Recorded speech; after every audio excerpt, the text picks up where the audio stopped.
Greenland అడవిలో Minky పిచ్చుక అన్ని జంతువులు ఇష్టపడే పిచ్చుక. ఎందుకంటే అడవి మొత్తంలో దానిలాంటి పిచ్చుక ఎక్కడా లేదు.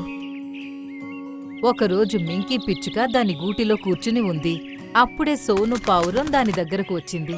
మింకి చెల్లి, నాకు నీ సహాయం కావాలి. నా కొడుకు చింకుకి ఎగరడం కూడా రాదు. తను ఆడుకుంటూ ఒక గుంతలోకి పడ్డాడు. ఆ గుంత చాలా లోతుగా ఉంది, కానీ దాని ద్వారం చాలా చిన్నగా ఉంది. నేను కూడా అందులోకి దూరలేకపోతున్నాను, కానీ నాకెందుకో నువ్వు అందులోకి దూరగలవనిపిస్తుంది. అలాగే నా చింకుని నువ్వు బయటికి తీయగలవనిపిస్తుంది. అలా అయితే మరి ఆలస్యం ఎందుకు? పద, నేను కూడా ఇప్పుడే వస్తాను. మింకీ పిచ్చుక సోను పావురంతో కలిసి వెళుతూ ఒక చోటికి చేరుకున్నాయి. ఒకచోట నేల మీద ఒక చిన్న గుంట కనిపించింది. దాని దగ్గరే ఇంకా అన్ని పక్షులు కూడా కూర్చుని ఉన్నాయి. అరే మింకి పిచ్చుకరు వచ్చావా? ఇలా చూడు, ఇదే ఆ గుంట. దీని లోపలే సోను పావురం కొడుకు ఇరుక్కున్నాడు. చూస్తుంటే ఇది చాలా చిన్నగా ఉంది, కానీ ఒక పిల్లాడి ప్రాణాలు కాపాడటానికి నేనీ రిస్క్ ఖచ్చితంగా తీసుకోవాల్సిందే. అలా అని మింకీ పిచ్చుక ఒక్క క్షణం కూడా ఆలోచించకుండా ఆ గుంట లోపలికి వెళ్ళింది. అది లోపలికి వెళ్లిన తరువాత పక్షులన్నీ అది బయటికెప్పుడొస్తుందా అని ఎదురు చూస్తున్నాయి. మింకు పిచ్చుక, నువ్వు బాగానే ఉన్నావా? నీకు చింకు కనిపించాడా లేదా? ఈ ప్రశ్నకి లోపల నుండి ఎలాంటి సమాధానం రాలేదు. అప్పుడు పక్షులన్నీ గుంట దగ్గరకు వచ్చాయి. అప్పుడే మింకీ పిచ్చుక ఆ గుంటలో నుండి బయటకొచ్చింది. అన్నింటికీ చింకు దాని కాళ్లకు వేలాడి ఉండడం కనిపించింది. ఆహా, మింకీ పిచ్చుక తన ప్రాణాలని కూడా లెక్క చేయకుండా నా కొడుకుని కాపాడింది. ఇది చాలా గర్వపడాల్సిన విషయం. ఎప్పుడైనా నేనెవరికైనా సహాయం చేస్తే నాకు చాలా సంతోషంగా ఉంటుంది. ఇలానే మింకీ పిచ్చుక అడవిలో ఉన్న వాటికి సహాయం చేస్తూ ఉండేది. కాని ఒకరోజు అనుకోకుండా మింకీ పిచ్చుక అనారోగ్యానికి గురైంది. నాకేమవుతుంది? దాని అరుపులు, ఏడుపులు విని చుట్టుపక్కలున్న పక్షులు ఇంకా జంతువులు అక్కడికి చేరుకున్నాయి.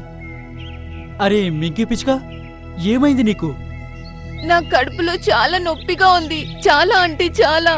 సరే, నువ్వేమీ కంగారు పడకు. నేను ఇప్పుడే డాక్టర్ కొత్తని తీసుకొని వస్తాను. కాసేపటి తర్వాత సోను పావురం డాక్టర్ కోతిని పిలుచుకొచ్చింది. అరే మింకీ పిచ్చుక, నాకు అర్థం కావడం లేదు. నీకు ఎలా చెప్పను, ఇంకా ఏం చెప్పను? అరే ఏమైందో చెప్పు ముందు. ఇంతకీ ఏమైంది? నువ్వు ఎందుకంత కంగారు పడుతున్నావు? మింకీ పిచ్చుక అందరికి సహాయం చేస్తుంది. మేము కూడా తన కష్టం దూరం చేయడానికి మా పూర్తి కృషి చేస్తాము. మింకీ పిచ్చుకకి స్టమక్ ఇన్ఫెక్షన్ అయింది. ఒకవేళ సాయంత్రంలోపు తను నీలం యాపిల్ తినకపోతే తను చనిపోయే అవకాశం ఉంది. ఈ మాట విని అన్నీ ఆశ్చర్యపోయాయి. అలాగే మింకీ పిచ్చుక కూడా చాలా కంగారు పడిపోయింది. ఒకవేళ నీలం ఆపిల్ తింటే తగ్గిపోతుందంటే నేను మింకీ పిచ్చుక కోసం తీసుకొస్తాను. ఆ చెట్టు ఎక్కడుందో నాకు బాగా తెలుసు. నువ్వెందుకు మమ్మల్ని భయపడుతున్నావు? నేను ఇలా ఎందుకంటున్నానంటే, మనుషులు మన అడవిలో 100 చెట్లు నరికారు. అప్పుడు నీలం యాపిల్ ఉంటే దాన్ని కూడా నరికేశారు. అందుకే ఇప్పుడు అది దొరకడం అసాధ్యం. ఈ విషయం విని అన్నీ చాలా నిరాశపడ్డాయి.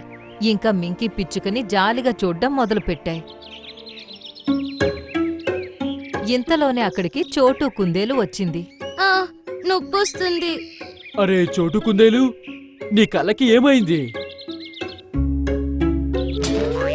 ఈ రోజు ఉదయమే నా కళ్ళల్లో ఏదో పడింది. దానివల్ల నా కళ్ళు తెరుచుకోవడం లేదు. కళ్ళు తెరవాలంటే నొప్పొస్తుంది. నాకు తెలిసి నీ కళ్ళల్లో జిల్లేడు చెట్టు పాలు పడ్డాయనుకుంటున్నాను. మరిప్పుడు ఎలా నయమైపోతుంది? నాకు తెలిసినంత వరకు నల్లకొండల కింద భాగంలో ఒక మొక్క ఉంది. దానికి పచ్చరంగు పూలు పూస్తాయి. ఒకవేళ ఆ పువ్వు నుండి ఒక ఆకు తీసుకొని ఆ రసం నీ కళ్ళల్లో పిండితే నీ కళ్ళు బాగైపోతాయి. ఒకవేళ అలా చేయకపోతే నీ కళ్ళతో పాటు నీ చెవులు ఇంకా బుర్ర కూడా పాడైపోతాయి. కానీ నల్లకొండల కింద అయితే చాలా చీకటిగా ఉంటుంది. అక్కడైతే అసలు పగటిపూట కనిపించదు. అలాంటప్పుడు నా కోసం ఎవరు తీసుకొస్తారు? ఈ పని నేను చేస్తాను. అరే మింకీ, నీ ఆరోగ్యం ముందే బాగాలేదు కదా. నువ్వు ఈ పని ఎలా చేయగలవు? ఏం పర్వాలేదు, నా దగ్గర రాత్రి వరకు సమయం ఉంది. నేను చనిపోయే ముందు చోటు కుందేలుకి ఎలాగైనా కొత్త జీవితం ప్రసాదించి వెళ్తాను. దాని మాట విని జంతువులన్నింటి కళ్ళల్లో నీళ్లు వచ్చాయి. ఇంకా మింకీ పిచ్చుక అక్కడి నుండి నల్లకొండల వైపుకు బయలుదేరింది. 1 గంట ప్రయాణం చేసిన తరువాత దానికి నల్లకొండలు కనిపించాయి. నా కడుపులో చాలా నొప్పిగా ఉంది. అయ్యో దేవుడా, కనీసం నేను ఈ చివరి పని పూర్తి చేసేలా చూడు. ఆ తర్వాత నన్ను నీ దగ్గరికి రప్పించుకో. అది ఎంతో ధైర్యం చేసి నల్లకొండల ఒక కింద భాగానికి చేరుకుని అటూ ఇటూ చూడడం మొదలుపెట్టింది. ఇక్కడ ఎన్నో చెట్లు ఇంకా మొక్కలున్నాయి. నేనా పచ్చ కలరున్న మొక్కని ఎక్కడ వెతకాలి? దానికి నొప్పి ఉన్నా కానీ అది చాలాసేపటి వరకు వెతుకుతూ ఉంది. చివరికి దానికి ఆకుపచ్చ పువ్వులున్న మొక్క కనిపించింది. అది ఒక పువ్వు తీసుకుంది. కాని ఎప్పుడైతే అది దాన్ని తీసుకుని ఎగరడానికి ప్రయత్నించిందో దానికి నొప్పి ఎక్కువైంది. ఓరి భగవంతుడా, నాకు కొంచెం ధైర్యాన్నివ్వు. నేనింకా ఈ నొప్పిని భరించలేకపోతున్నాను. నేనీ పువ్వుని ఎలా తీసుకెళ్లగలను? కేవలం కాసేపటికైనా నా నొప్పిని తగ్గించు దేవుడా. అది నేల మీద కూర్చుని గట్టిగట్టిగా ఊపిరి పీల్చుకుంటుంది. దాని కళ్ళు మూతపడిపోతున్నాయి. ఇంతలోనే దాని దృష్టి ఎదురుగా ఉన్న చెట్టు మీద పడింది. దానికి నీలం రంగు యాపిల్స్ ఉన్నాయి. అరే, నీలం యాపిల్! ఇదే కదా నీలం యాపిల్? డాక్టర్ కోతి తినమని చెప్పింది ఈ నీలం యాపిల్లే కదా? ఇంకా అది కాస్త ధైర్యం చేసి ఎగురుకుంటూ వెళ్లి చెట్టు మీద కూర్చుంది. అది నీలం యాపిల్ని 2-3 సార్లు కొరికి మంచిగా నమిలేసి తినింది. అది తిన్న వెంటనే దాని నొప్పి మాయమైపోయింది. అరే వా, నాకు పూర్తిగా నయమైపోయింది. నీకు చాలా ధన్యవాదాలు.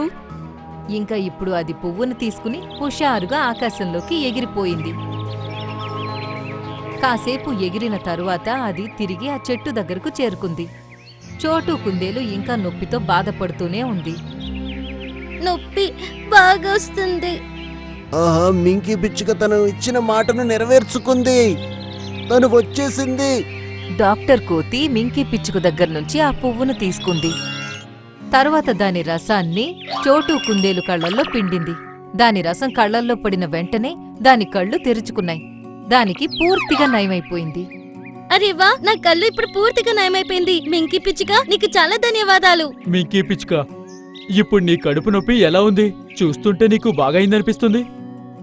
అరే, ఏం జరిగిందంటే నేను చోటు కుందేలు కోసం ఆ పువ్వు తీసుకురావడానికి వెళ్ళినప్పుడు అప్పుడే నాకు ఆ నీలం యాపిల్ దగ్గర ఒక చెట్టు కూడా కనిపించింది. ఇంకా నేను దాన్ని తినేశాను. అద్భుతం, అద్భుతం! ఇది విన్న జంతువులన్నీ సంతోషంతో ఎగురుతున్నాయి. ఆ తర్వాత డాక్టర్ కోతి ఇలా అంది. మింకీ పిచ్చుక చోటు కుందేలు ప్రాణం కాపాడడానికి వెళ్ళింది. అందుకే దేవుడు తన సమస్య కూడా దూరం చేశారు. అవును, బాగా చెప్పావు. ఎదుటి వాళ్ళ గురించి ఆలోచించి మంచి చేసే వాళ్ళకి దేవుడెప్పుడు కూడా వాళ్ళకి చెడు చెయ్యడు.